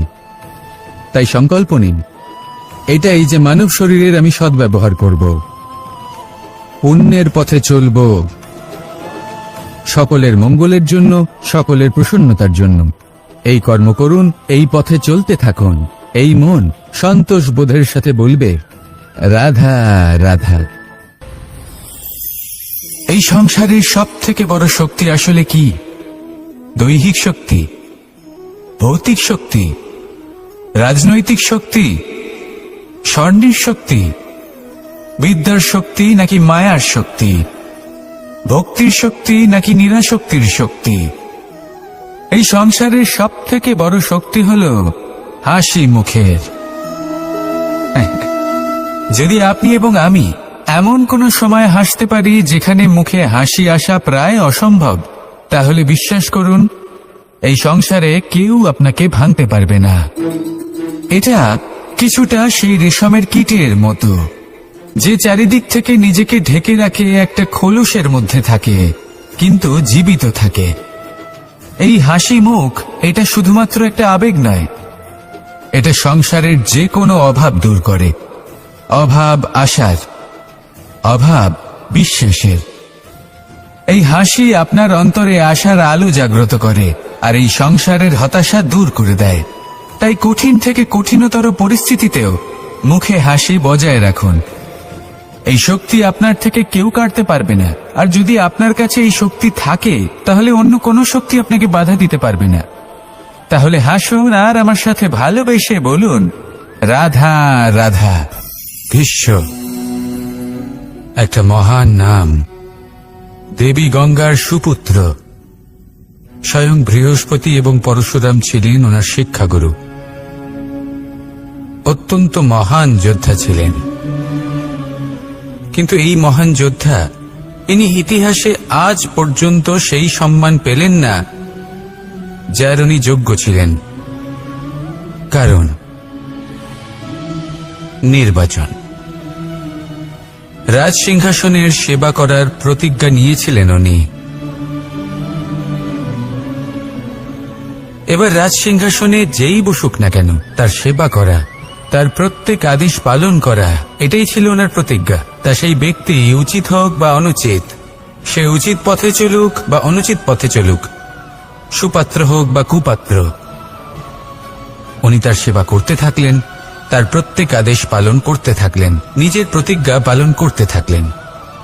ধৃতরাষ্ট্র নেত্রহীন অবশ্যই ছিলেন, কিন্তু এতটাও নেত্রহীন ছিলেন না যে উনি প্রজাদের চোখের জল, ধর্ম অধর্ম দেখতে পাবেন না। উনি সব বুঝতে পারতেন। আর এদিকে ভীষ্ম নিজে প্রতিজ্ঞাবদ্ধ হয়েছিলেন। দুর্যোধন অনুচিত পথে চালিত হচ্ছিল, তাও উনি তাকে সঙ্গ দিতে থাকলেন। আর পরিণামস্বরূপ আজ পর্যন্ত ইতিহাসে উনি সেই স্থান পেলেন না, সেই সম্মান পেলেন না যার যোগ্য উনি ছিলেন। যদি আপনি কোনো প্রতিজ্ঞা করে থাকেন, তা সে যতই কোনো উচিত কারণের জন্য হোক না কেন, যদি আস্তে আস্তে সময়ের সাথে সেই প্রতিজ্ঞা আপনাকে অনুচিত পথে চালিত করে অধর্মের পথে নিয়ে যায়, পাপের পথে নিয়ে যায়, তাহলে সেই প্রতিজ্ঞা ভঙ্গ করা অত্যন্ত আবশ্যক। সময় অনুসারে নিজেকে বদলানো আবশ্যক, নয়তো এই প্রতিজ্ঞা আপনাকে দিয়ে পাপ কর্ম করাবে, কুকর্ম করাবে, আর আপনার বিনাশের কারণ হবে। আসুন আমার সাথে ভালোবেসে বলুন, রাধা রাধা। আমার দাদা আমাকে অনেকবার বলেছেন, কানাই তুমি তো স্বয়ং নারায়ণ, তুমি এক তড়িতে সবকিছু এমনি ঠিক করে দাও না কেন? এবার দাদাকে কি করে বোঝাবো? আচ্ছা, আপনি নিজেই ভেবে দেখুন, সিংহকে জঙ্গলের রাজা বলা হয়, কিন্তু সিংহ শুধুমাত্র তার ইচ্ছে প্রকাশ করলেই কোনো হরিণ কি নিজেই হেঁটে তার কাছে আসবে? নিজেই কি রাজি হয়ে যাবে তার আহার হওয়ার জন্য? না, কখনোই না। যে কোনো কাজকে সফল করে তোলার জন্য আপনাকে চেষ্টা করতে হবে, পরিশ্রম করতে হবে, যাতে সেই কাজ ভালোভাবে সম্পন্ন হয়। শুধু ইচ্ছে দিয়েই কোনো কার্যসিদ্ধি হবে না। ইচ্ছে থেকে স্বপ্ন তৈরি হয়, তবে সেইগুলো সফল করতে গেলেও আপনাকে পরিশ্রম তো করতেই হবে। মনে করুন আপনার ইচ্ছে হলো খেতে, আর কোনো দয়ালু ব্যক্তি এসে আপনার সামনে খাবার রেখে দিল, তাও তা খেতে গেলে পরিশ্রম আপনাকেই করতে হবে। যদি ভালোবাসার ইচ্ছে থাকে তাহলে ও নিঃস্বার্থ নিষ্পাপ মনে ভালোবাসি। দেখুন, আপনি স্বপ্নে অবশ্যই উঠতে পারেন, কিন্তু এই পৃথিবীতেই আপনাকে বেঁচে থাকতে হবে। আর যদি এই ধরিত্রীতে আপনি এগিয়ে যেতে চান, তাহলে এই ভূমিকে পা দিয়ে আপনাকে পিছনে ঠেলতেই হবে। রাধা রাধা। কিছু শেখা অত্যন্ত গুরুত্বপূর্ণ। এবার কি কি শিখতে হবে সেই সব শেখানোর জন্য অনেক শিক্ষক রয়েছেন, কিন্তু কি শিখবেন না আর কি করবেন না এটা আমাদের নিজের অভিজ্ঞতা দিয়ে শিখতে হয়। কিন্তু তার মানে এটা নয় যে যদি আপনাকে শিখতে হয় যে আগুনের তাপ কতটা, আপনাকে আগুনের মধ্যে হাত দিতে হবে। না, অন্য কারোর অভিজ্ঞতা দ্বারাও শিখতে পারেন। প্রশ্ন শুধুমাত্র একটাই যে আপনি কি শিখতে চান নাকি চান না। যদি আপনি এটাই ভাবেন যে আমি শুধুই নিজের অভিজ্ঞতা দ্বারাই শিখতে চাই, তাহলে জীবনকাল ছোট মনে হবে, অনেক কিছুই শিখতে পারবেন না। তাই নিজের সাথে সাথে বড়দের অভিজ্ঞতা দ্বারাও শেখা শুরু করে দিন। এই সংসারের অভিজ্ঞতা দ্বারা শিখতে শুরু করে দিন। আর এটা নিশ্চিত রূপে শেখা আবশ্যক যে কখন কি করবেন না, কোথায় থামতে হবে আর কোথায় থামবেন না। তাহলে আসুন আর আমার সাথে ভালোবেসে বলুন, রাধা রাধা।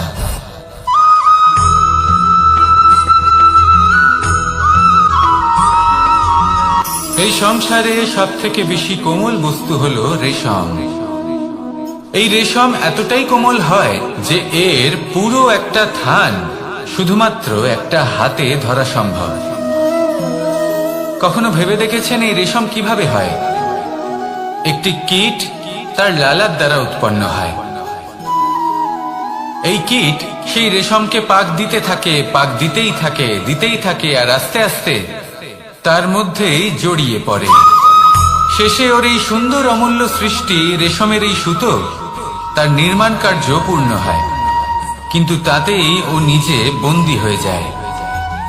নিজেরই মায়াজালের এই বন্দী গৃহে নিজেই ফেঁসে যায়।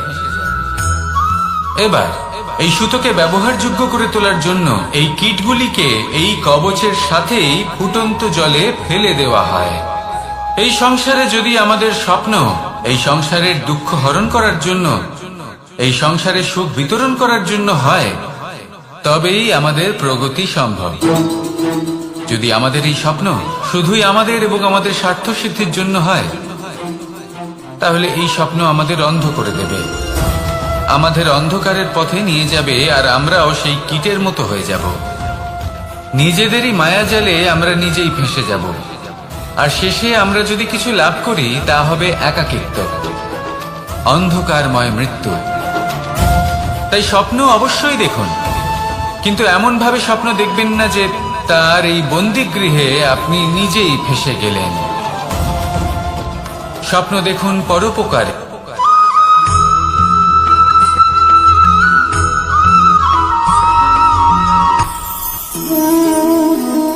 শক্তি এক অত্যন্ত বিচিত্র বস্তু, বা বলতে পারেন অনুভূতি।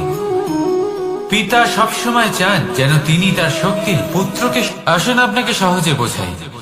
যদি আপনি সুপাত্র হন আর আপনাকে শক্তি দেওয়া হয়, তাহলে আপনি সেই শক্তির গুরুত্ব বুঝবেন, কোথায় সেই শক্তি প্রয়োগ করা উচিত সেটা বুঝবেন। আর এটা যেহেতু অর্জন করা শক্তি হবে, সেই শক্তির অপব্যবহার হবে না। কিন্তু যদি এই আপনি কুপাত্র হন আর যদি আপনাকে এই শক্তি দেওয়া হয়, তাহলে কি হবে? দেখতে গেলে এই শক্তি আপনি দান হিসেবে পেয়েছেন, তাই না আপনি এই শক্তির গুরুত্ব বুঝবেন আর না এর প্রয়োগ আপনি জানবেন। তার অপব্যবহার হওয়া সুনিশ্চিত। তাই যদি আপনি কোনো শক্তি অর্জন করতে চান, তাহলে আগে তার যোগ্য হয়ে উঠুন, পুত্র নয় পাত্র হয়ে উঠুন। আর আমার সাথে ভালোবেসে বলুন, রাধা রাধা।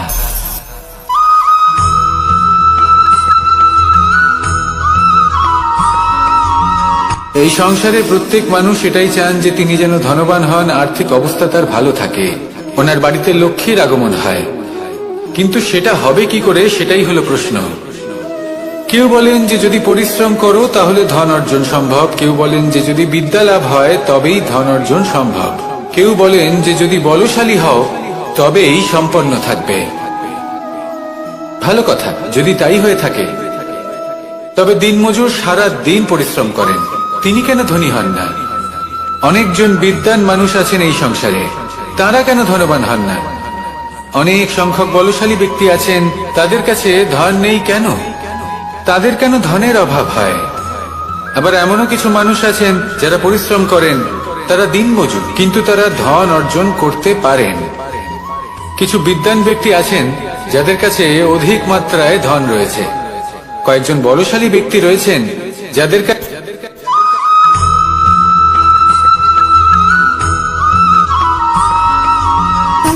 সুখ, দুঃখ এবং শক্তি, এই তিন হলো এই সংসারের ত্রিদেবের মতো। আমাদের জীবনে যা কিছু ঘটছে এই তিনটির ভিত্তির উপরেই হচ্ছে। আসলে এই সংসারের একটা নিয়ম আছে, যখনই আপনি কিছু লাভ করেন এই সংসার আপনার পরীক্ষা নেয়। এটা জানার জন্য আপনার পরীক্ষা নেয় যে আপনি যা কিছুই লাভ করেছেন আপনি কি আদৌ সেটার যোগ্য কিনা। ঠিক সেইভাবেই এই সুখ, দুঃখ এবং শক্তি আপনার পরীক্ষা নিয়ে থাকে।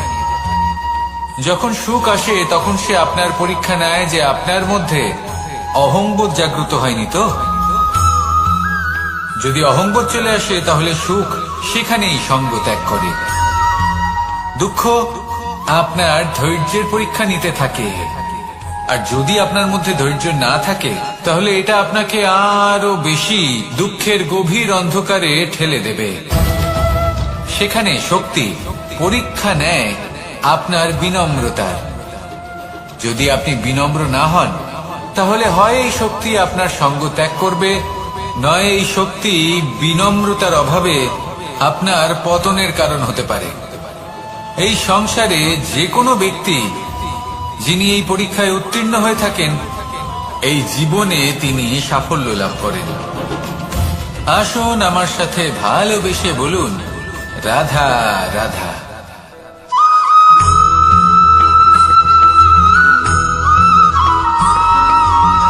পঞ্চতত্ত্বের মধ্যে দ্বিতীয় তত্ত্ব হল ধরণী, ভূমি, যাকে আমরা ধরণী মাতা বলি। এই ধরণী ধৈর্য ধারণ করে, আর এর ওপরেই আমাদের সমগ্র সংসার নির্ভরশীল। কারণ এই ভূমি সহ্য ক্ষমতা রাখে, এর সহ্য ক্ষমতা হলো অপরিসীম। সন্তান যতই আঘাত প্রদান করুক না কেন প্রেম পূর্বক সহ্য করে, আর তার বদলে অমূল্য রত্ন প্রদান করে। সন্তান যদি হাল চালায় তাহলে তার বদলে তাকে অন্ন প্রদান করে। এটাই হলো ধরণী। এবার এর থেকে আমরা কি শিক্ষা পেতে পারি? এটাই যে কারোর জন্য কিছু করা বা কাউকে কিছু দেওয়া মনে কোনো কামনা ছাড়াই। আর এই কথাটা বুঝে যান, যদি কারোর জন্য কামনা না রেখে বা কোনো পাওয়ার আশা না রেখে কারোর জন্য কিছু করেন বা কারোকে কিছু দেন, যদি এটা আপনি শিখতে পারেন তবে আপনি ভালোবাসতে শিখে গেছেন। আর সেই জন্যই এই ধরিত্রীকে মাতা বলা হয়। কারণ মাতা শুধু উনি নন যিনি গর্ভে সন্তানকে ধারণ করেন, মাতা তো উনিও যিনি জীবন বাঁচতে শেখান, যিনি জীবন বাঁচার উদাহরণ প্রদান করেন। তাহলে ধরণীর থেকে এই নিঃস্বার্থ ভাব শিখুন, নিঃস্বার্থ ভালোবাসা শিখুন, আর এই ভালোবাসার সাথেই বলুন, রাধা রাধা।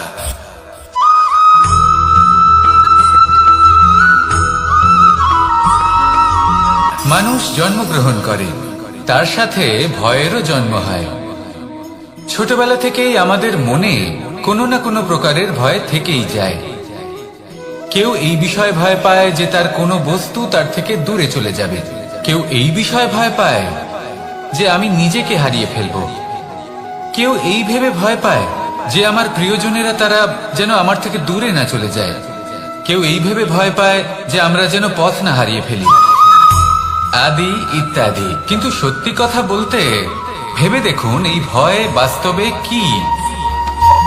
শুধুই একটা মনস্থিতি, আর কিছুই নয়। যা কিছু আপনি জীবনে পেয়েছেন তা একদিন আপনাকে হারাতে হবে। এই জীবন হলো আপনারই, কিন্তু তাও একদিন সমাপ্ত হবে। তাই ভয় পেয়ে কি লাভ? এই ভয় শুধু আপনাকে জীবন যাপন করা থেকে বাধা দিচ্ছে, আর কিচ্ছু নয়। পথ হারিয়ে ফেললেই বুঝতে পারবেন যে নতুন পথ কিভাবে বানাতে হয়।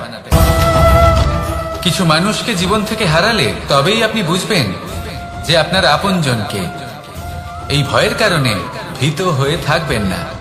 এই তারা নক্ষত্র অন্ধকারের অভাবে গুরুত্ব হারায়। শিবকেও মহাদেব হওয়ার জন্য বিষপান করতে হয়েছিল। প্রত্যেক পরিস্থিতি, প্রত্যেক সাফল্য আপনার পরীক্ষা নেবে। তাতে উত্তীর্ণ হওয়া হলো আপনার কর্ম। যখনই আপনি ভয় পাবেন বা সংকটের সম্মুখীন হবেন, তখন সাহসের সাথে তার সম্মুখীন হন।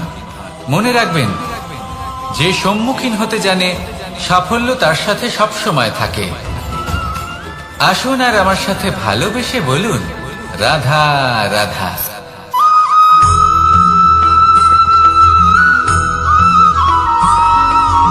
জীবনে অগ্রসর হওয়ার জন্য আমাদের কাকে প্রয়োজন হয়? মাতা পিতা, বন্ধু, প্রেম, সাহায্য, অর্থ, পরিশ্রম, আশা।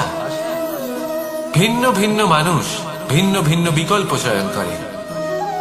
যদি আমি আপনাকে বলি,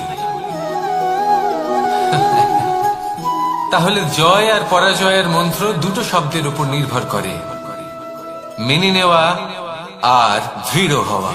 যদি মেনে নেন তাহলে হেরে যাবেন, যদি দৃঢ় হন তাহলে নিশ্চিত রূপে জয়ী হবেন। যদি কখনো আপনি ক্লান্ত হয়ে ওঠেন, আপনি দুঃখী হন, পুরোপুরি ভেঙে পড়েছেন, তখন মেনে নেবেন না যে আপনি ভেঙে পড়েছেন, নয়তো হেরে যাবেন। তখন উল্টে স্থির করবেন যে যাই হয়ে যাক না কেন, আমি জয়ী হবই। আর আপনি দেখবেন যে জয় নিশ্চিত রূপে আপনার কাছেই আসবে। তাহলে এই কথা মনে রাখবেন আর আমার সাথে ভালোবেসে বলবেন, রাধা রাধা।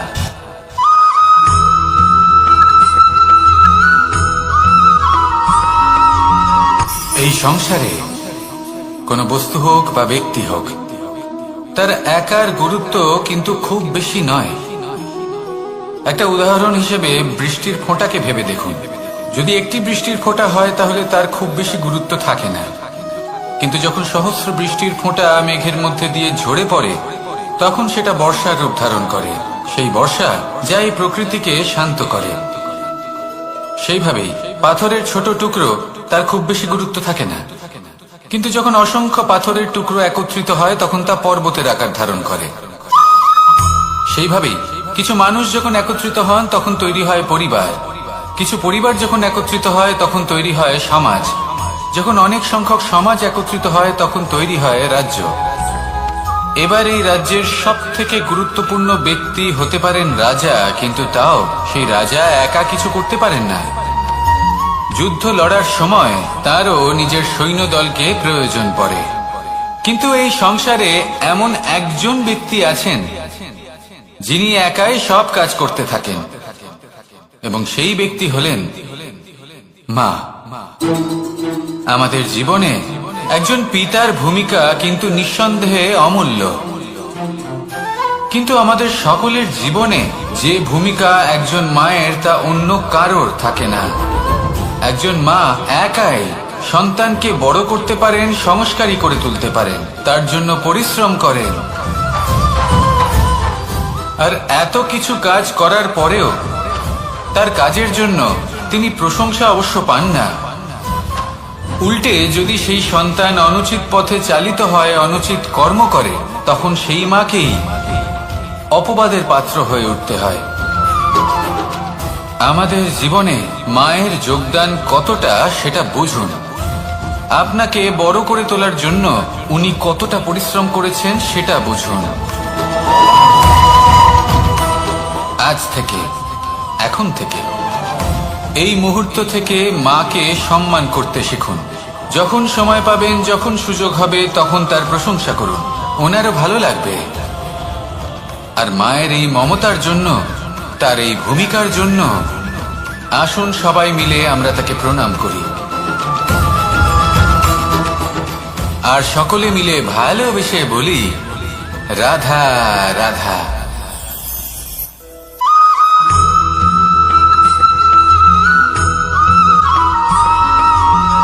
এই সংসারের সব থেকে গুরুত্বপূর্ণ তত্ত্ব কোনটা? প্রথম হলো সময়। জন্ম থেকে মৃত্যু পর্যন্ত এই যে সময়, এটাই তো হলো জীবন। দ্বিতীয় হলো জীবন, যাতে আমরা সময়ের সদ্ব্যবহার করি, শ্রেষ্ঠ থেকে শ্রেষ্ঠতর কাজ করার চেষ্টা করি। বহু বছরের এই পরম্পরা, এই সংস্কৃতিকে এগিয়ে নিয়ে যাওয়ার চেষ্টা করি। এই সংসারে আমরা অংশগ্রহণ করতে চেষ্টা করি। তৃতীয় হলো ধন, সেই ধন যা প্রত্যেক ব্যক্তি অর্জন করতে চেষ্টা করেন। এবার এই তিনটি তত্ত্বের মধ্যে একটা সামঞ্জস্য আছে, সমান ব্যাপার আছে। সে ধনই হোক বা সময় হোক বা হোক জীবন। আর সেই সমান ব্যাপার হলো যে যদি আপনি এটা গণনা করতে থাকেন তাহলে তা কমতে থাকে, যদি আপনি এটা ব্যবহার করেন তাহলে তা বাড়তে থাকে। একে সংগঠিত করে রাখতে চেষ্টা করলে এ হাত থেকে ফসকে যায়, কিন্তু যদি আপনি একে সামলে রাখতে শিখে যান তাহলে এমন কাজ করবেন যাতে সংসারের সাথে সাথে পরবর্তী প্রজন্ম লাভবান হবে। যদি কিছু শিখতে চান তাহলে সামলাতে শিখুন, গণনা করা বা সংগঠিত করা নয়। আসুন আর আমার সাথে ভালোবেসে বলুন, রাধা রাধা।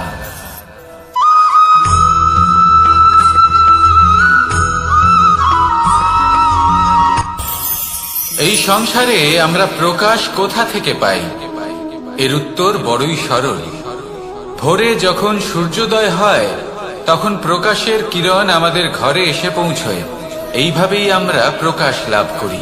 এবার এই প্রকাশের আলোতেই আমরা সারাদিনের কাজ সম্পন্ন করি।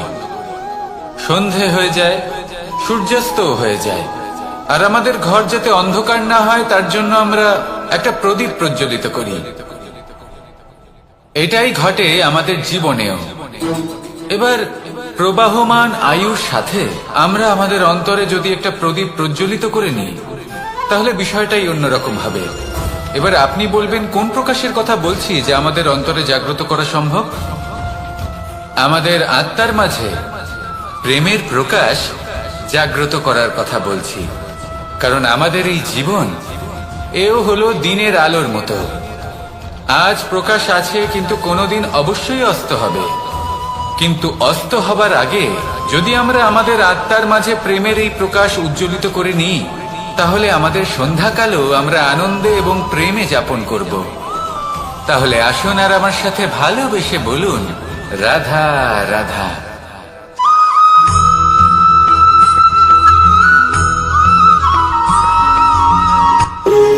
যখন মানুষের মৃত্যু হয় তখন কি হয়? অনেক সংখ্যক মানুষ শোক পালন করতে চলে আসেন।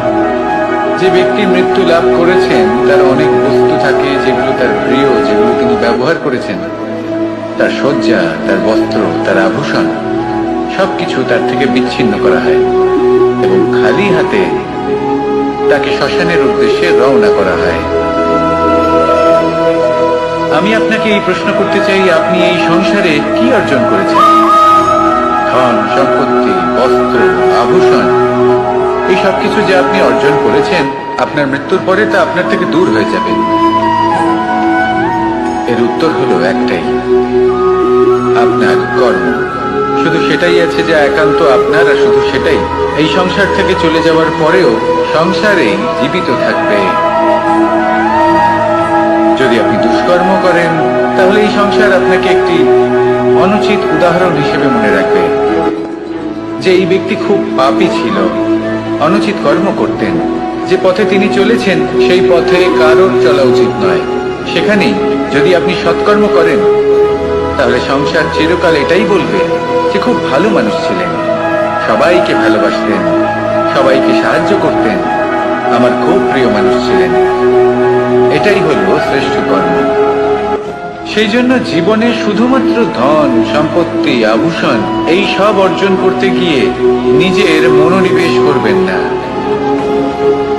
শ্রেষ্ঠ কর্ম করুন, সংসার থেকে চলে যাওয়ার পরেও এই কর্মই এই সংসারে আপনাকে জীবিত রাখবে। আসুন আমার সাথে ভালোবেসে বলুন, রাধা রাধা।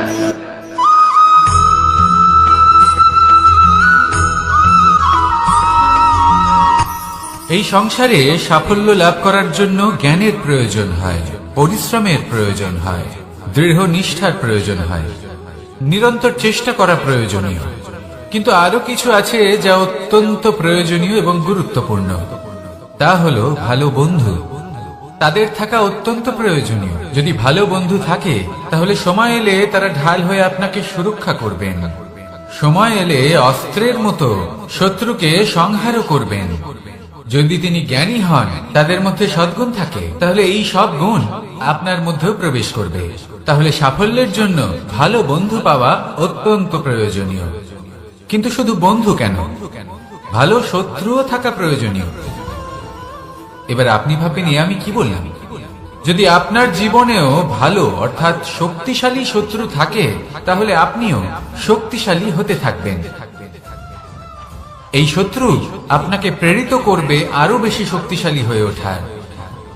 কখনো কোনো হরিণকে দেখুন, তীব্র গতিতে দৌড়তে থাকে। কেন তীব্র গতিতে দৌড়য়? এই কারণে নয় যে কোথাও তার জন্য মধুর ঘাস অপেক্ষা করে রয়েছে, না। সে এই কারণে তীব্র গতিতে দৌড়য় কারণ সেটা না করলে তার পেছনে একটি সিংহ আছে যে ওকে নিজের ভোজন করে ফেলবে। তাই জীবনে বিপদ, সংকট, এই সবকিছুও হলো অত্যন্ত গুরুত্বপূর্ণ। তার সম্মুখীন হতে শিখুন আর আমার সাথে ভালোবেসে বলুন, রাধা রাধা।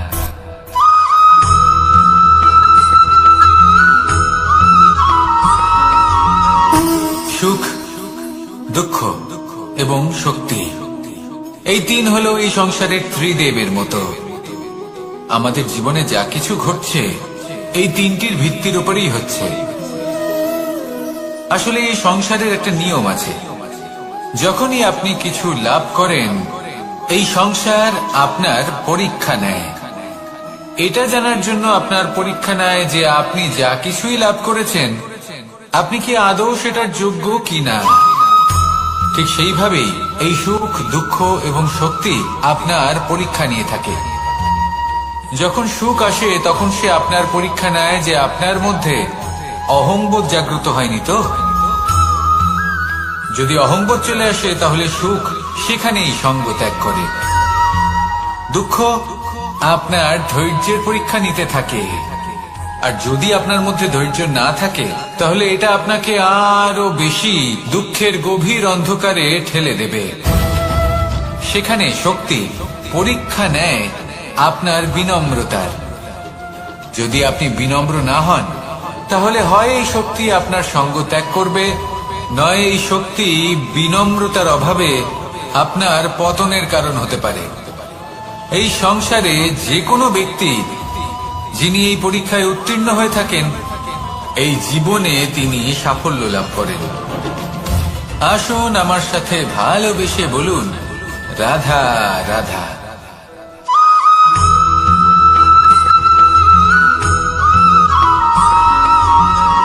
পুরুষার্থ। শাস্ত্রে 4 ধরনের পুরুষার্থের কথা বলা হয়েছে। প্রথম হলো ধর্ম। আপনি কি জানেন এই ধর্ম আসলে কি? আপনার কি মনে হয় ধর্ম আসলে কি?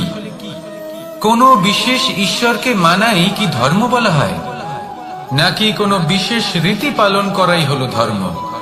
নাকি কোনো বিশেষ সাহিত্যকে সর্বশ্রেষ্ঠ মনে করাই হলো ধর্ম? না, ধর্ম হলো সেটা যাকে ধারণ করা যেতে পারে। আর ধারণ শুধু সেটাই করা যায় যা পবিত্র। পবিত্র শুধু তাকেই বলা হয় যা নিঃস্বার্থ, যার মধ্যে শাসন করার কোনো ইচ্ছে নেই, যা সরলভাবেই প্রবাহমান, জল এবং বায়ুর মতো। যখন কোনো ব্যক্তি ধর্মকে ধারণ করেন এবং সেই ধর্ম সেই ব্যক্তিকে রক্ষা করে, তখন তাকে ধর্ম বলা হয়। ধর্ম যা রক্ষা করে অহংকার থেকে, খারাপ চিন্তার হাত থেকে। সেই জন্য পুরুষার্থ গড়ে তোলার আগে, ধর্ম পালন করার আগে ধর্মের প্রকৃত অর্থ কি সেটা বুঝে নিন। এটা জেনে রাখুন যে সমস্ত ধর্মের আধার, সমস্ত ধর্মের ভিত শুধুমাত্র ভালোবাসা। আসুন আর এই ভালোবাসার সাথেই বলুন রাধা রাধা।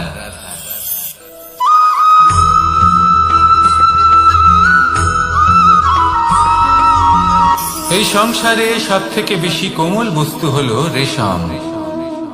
এই রেশম এতটাই কোমল হয় যে এর পুরো একটা থান শুধুমাত্র একটা হাতে ধরা সম্ভব।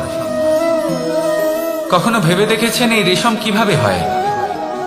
একটি কীট তার লালার দ্বারা উৎপন্ন হয়। এই কীট সেই রেশমকে পাক দিতে থাকে, পাক দিতেই থাকে আর আস্তে আস্তে তার মধ্যেই জড়িয়ে পড়ে। শেষে ওর এই সুন্দর অমূল্য সৃষ্টি রেশমের এই সুতো তার নির্মাণ কার্য পূর্ণ হয়, কিন্তু তাতেই ও নিজে বন্দী হয়ে যায়। নিজেরই মায়াজালের এই বন্দী গৃহে নিজেই ফেঁসে যায়। এবার এই সুতোকে ব্যবহারযোগ্য করে তোলার জন্য এই কীটগুলিকে এই কবচের সাথেই ফুটন্ত জলে ফেলে দেওয়া হয়। এই সংসারে যদি আমাদের স্বপ্ন এই সংসারের দুঃখ হরণ করার জন্য, এই সংসারে সুখ বিতরণ করার জন্য হয়, তবেই আমাদের প্রগতি সম্ভব। যদি আমাদের এই স্বপ্ন শুধুই আমাদের এবং আমাদের স্বার্থ সিদ্ধির জন্য হয়, তাহলে এই স্বপ্ন আমাদের অন্ধ করে দেবে, আমাদের অন্ধকারের পথে নিয়ে যাবে, আর আমরাও সেই কীটের মতো হয়ে যাব।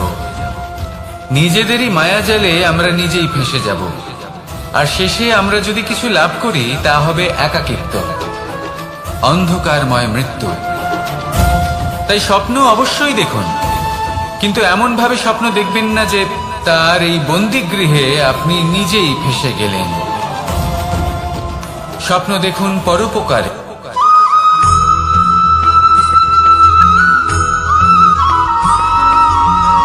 কেউ বলে জীবন খুব ক্ষণস্থায়ী, কেউ বলে জীবন হলো একটা সুন্দর স্বপ্নের মতো, আবার কেউ বলবে জীবন হলো এক কঠোর সত্য। কিন্তু জীবন আসলে কি? জীবন হলো আপনারই প্রতিবিম্ব, একটা দর্পণ। অর্থাৎ আপনি জীবনকে সেইভাবেই পাবেন যেরকম আপনি নিজেকে প্রতিপন্ন করবেন। যদি আপনি দর্পণের দিকে তাকিয়ে হাসেন, তাহলে আপনি সামনে হাসি মুখী দেখতে পাবেন। এবার যদি আপনি গম্ভীর হয়ে থাকেন, তাহলে আপনি একজন রুষ্ট ব্যক্তি দেখতে পাবেন। শেষে সব থেকে বেশি গুরুত্বপূর্ণ হলো আপনার চেষ্টা। আপনাকে সবসময় চেষ্টা করতে হবে যাতে আপনি নিজেকে প্রসন্ন এবং ইতিবাচক মনোভাবে রাখেন। এটা হলো আপনারই উত্তরদায়িত্ব, তাকে পালন করুন।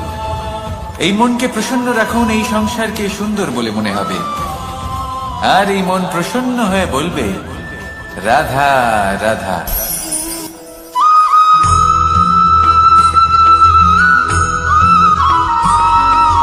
জীবনে যখন কোনো ব্যক্তি নিজের লক্ষ্য প্রাপ্তির জন্য নিরন্তর পরিশ্রম করতে থাকেন, চেষ্টা করতে থাকেন, তখন তিনি কষ্ট অনুভব করেন, কখনো শারীরিক কষ্ট, কখনো মানসিক কষ্ট। এবার উনি এটা ভাবতে থাকেন যে আমি কি উচিত করছি নাকি অনুচিত করছি। কারণ অন্যদিকে এমন একজন ব্যক্তিও আছেন যিনি একদমই পরিশ্রম চেষ্টা করছেন না। তিনি মদিরা পান করেন, বিলাসিতায় জীবন কাটান, অলস প্রকৃতির হয়ে ওঠেন, নিদ্রাতে বিলীন হয়ে থাকেন আর ভাবেন যে তিনি সুখ লাভ করছেন। কিন্তু এরকম কেন হয়? কারণ যখন আমরা সৎ পথে থাকি, উচিত পথে চলি, লক্ষ্য প্রাপ্ত করার জন্য চেষ্টা করতে থাকি, তখন আমাদের ভেতরে থাকা নেতিবাচক শক্তি এবং পাপ এই দেহকে ত্যাগ করে দেয়। আর এই অনুভূতিটাই আমাদের দুঃখের অনুভূতি দেয়, কষ্ট দেয়।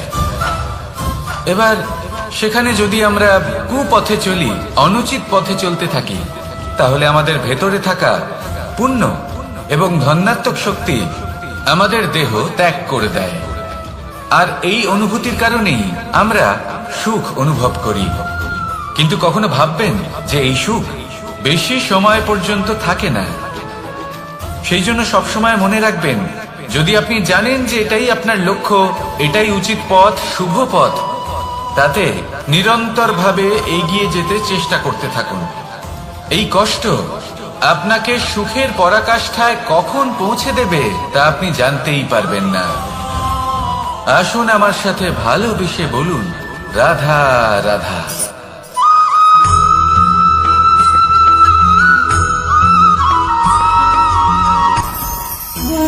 ভোজন। এবার ভোজন সংগ্রহ করার জন্য মানুষ কি না করেন, সব সময় চেষ্টা করতে থাকেন। ফসল উৎপাদনের জন্য অনেক পরিশ্রম করতে থাকেন, কিন্তু অনেক সময় অনেক পরিশ্রম করার পরেও ফসল ভালো উৎপাদন হয় না। এর কারণ কি? কারণ হলো এটাই যে আপনি পরিশ্রম হয়তো অনেক করেছেন, কিন্তু আপনার নজর তো সেই বীজের দিকে ছিলই না যে আপনি রোপণ করেছেন। সেই জন্য সব সময় কোনো বীজ রোপণ করার আগে তাকে পরখ করে দেখুন, তা অত্যন্ত আবশ্যক।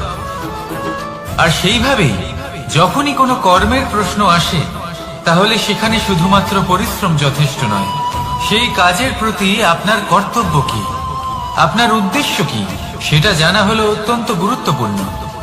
তাই কর্ম করুন, কিন্তু সেই কর্মের প্রতি আপনার যা উদ্দেশ্য তার মাহাত্ম্য বুঝতে চেষ্টা করুন। তাহলে আসুন আমার সাথে ভালোবেসে বলুন, রাধা রাধা।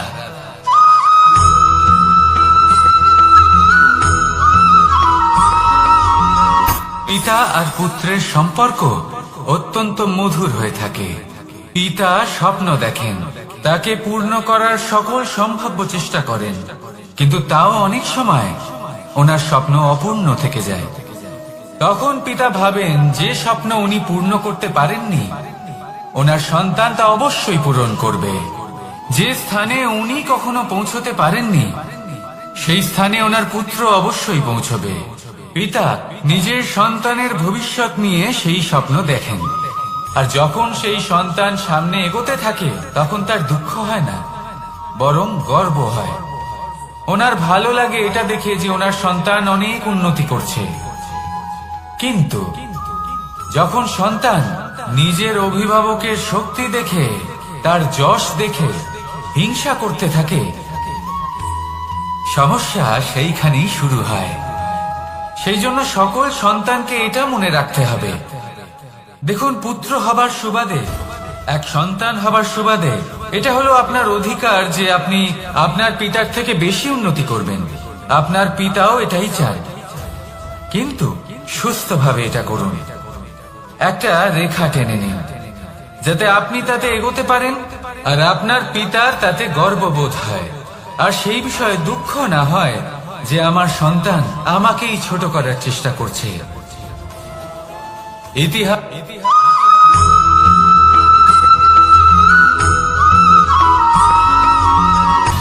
সময়, জীবন, কাল। দেখতে গেলে এই তিনটি শব্দ একটি শব্দেরই সমার্থক শব্দ মনে হয়, কিন্তু এই শব্দগুলির অর্থ কি সমান? কখনোই নয়। হ্যাঁ, এই সময় চলতে থাকে, জীবন চলতে থাকে, কালচক্র চলতে থাকে। এই সময় কেটে যায়, কিন্তু এই জীবন একে যাপন করতে হয়।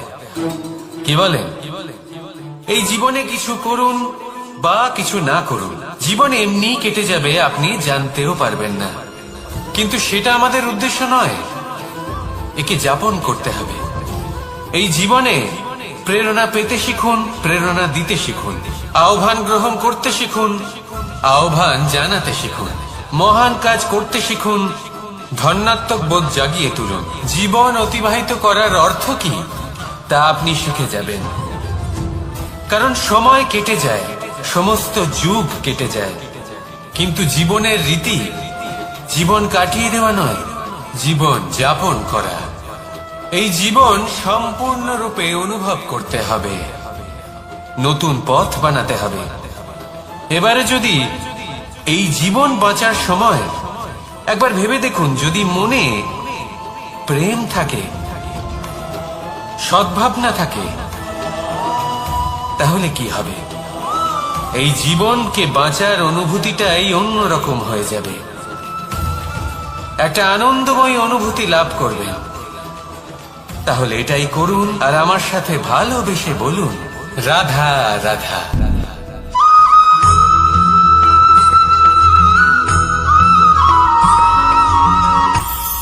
এটা হলো ধান গাছ। এর থেকে যে চাল উৎপন্ন হয় তা মানুষ গ্রহণ করেন। আর এটা কি? এ হলো জংলি ঘাস। একবার ভেবে দেখুন, যদি এই জংলি ঘাস ধান গাছের আশেপাশে থাকে তাহলে কি হবে? ধান উৎপন্ন হতে পারবে? তা উৎকৃষ্ট হতে পারবে? আমরা কি তা গ্রহণ করতে পারবো? কখনোই নয়। এই জংলি ঘাস ধানকে নষ্ট করে দেবে, কিন্তু নিজে জীবিত থাকবে। এটাই হলো আজকের শিক্ষা। এই সংসারে যদি আপনি নীতির পথে চলতে চান, উচিত কর্ম করতে চান, সংসারকে সেবা করতে চান, তাহলে জংলি ঘাসের মতো ব্যক্তিদের থেকে সবসময় দূরে থাকতে হবে। সেই ব্যক্তি যারা দুর্নীতি এবং মিথ্যা দ্বারা পরিপূর্ণ, যাদের ব্যবহার অশুভ, যাদের অনেক অশুভ গুণ রয়েছে, তারা সঠিক নয়। সেই সকল ব্যক্তি যাদের চরিত্র অত্যন্ত দুষ্ট হয়, তারা হয় শুভ চরিত্রের ব্যক্তিকে একদম নষ্ট করে দেয়, নয় নিজের মতো বানিয়ে তোলে। তাই যদি আপনি নীতির পথে চলতে চান, এই সংসারের জন্য শুভ কর্ম করতে চান, তাহলে সেই সঙ্গ লাভ করুন যে সঙ্গ জ্ঞানে পরিপূর্ণ, যাদের মধ্যে অনেক গুণ আছে, যাদের থেকে প্রতিদিন কিছু শিখতে পারবেন। এমন ব্যক্তির সাথে জীবন অতিবাহিত করুন।